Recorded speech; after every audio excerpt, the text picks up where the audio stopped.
अथ वैशाख कृष्ण पक्ष बरूथनी एकादशी माध्यम। धर्मराज युधिष्ठिर बोले, हे भगवान, वैशाख माह के कृष्ण पक्ष की एकादशी का नाम तथा उसकी विधि क्या है और उससे कौन से फल की प्राप्ति होती है, सो कृपा पूर्वक कहिए।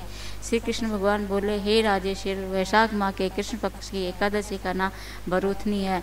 ये सौभाग्य को देने वाली है। इसके व्रत में मनुष्य के समस्त पाप नष्ट हो जाते हैं और अंत में सुख मिलता है। यदि इस व्रत को एक अभागिन स्त्री करती है तो उसे सौभाग्य मिलता है।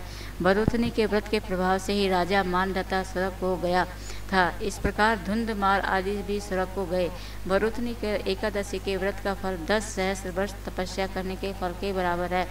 कुरुक्षेत्र में सूर्य ग्रहण के समान जो एक बार श्रमदान करने में फल मिलता है, वही फल बरूथनी एकादशी के व्रत के करने से मिलता है।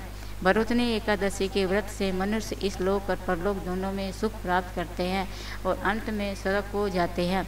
शास्त्रों में कहा गया है कि हाथी का दान घोड़े के दान से और हाथी के दान से भूमि का दान उत्तम है। उसमें उत्तम तिलों का दान है। तिल से स्वर्ग दान, स्वर्ण से अन्नदान श्रेष्ठ है। संसार में अन्नदान के बराबर कोई भी दान नहीं है।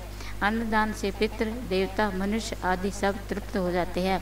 शास्त्रों में कन्यादान इसके बराबर माना गया है। बरूथनी एकादशी के व्रत से अन्न तथा कन्यादान का फल मिलता है।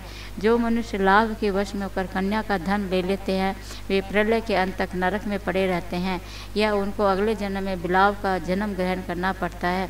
जो मनुष्य प्रेम से एवं धन्य सहित कन्यादान करते हैं, उनके पुण्य को चित्रगुप्त भी लिखने में असमर्थ हो जाता है। जो मनुष्य इस बरूथनी एकादशी का व्रत करते हैं, उनको कन्यादान का फल मिलता है। बरूथनी एकादशी का व्रत करने वाले को दशमी के दिन से निम्नलिखित 10 वस्तुओं को त्याग देना चाहिए। कांसे के बर्तनों में भोजन करना, मांस, मसूर की दाल, चना, कोदो, शक, शहद, दूसरे का अन्न, दूसरी बार भोजन करना, स्त्री संग या अन्य किसी के साथ मिथुन करना। उस दिन जुआ नहीं खेलना चाहिए तथा शयन नहीं करना चाहिए। उस दिन पान खाना, दातुन करना, दूसरों की निंदा करना तथा चुगली खाना और पापियों के साथ बातचीत भी नहीं करनी चाहिए। उस दिन क्रोध, मिथ्या भाषण का त्याग कर देना चाहिए।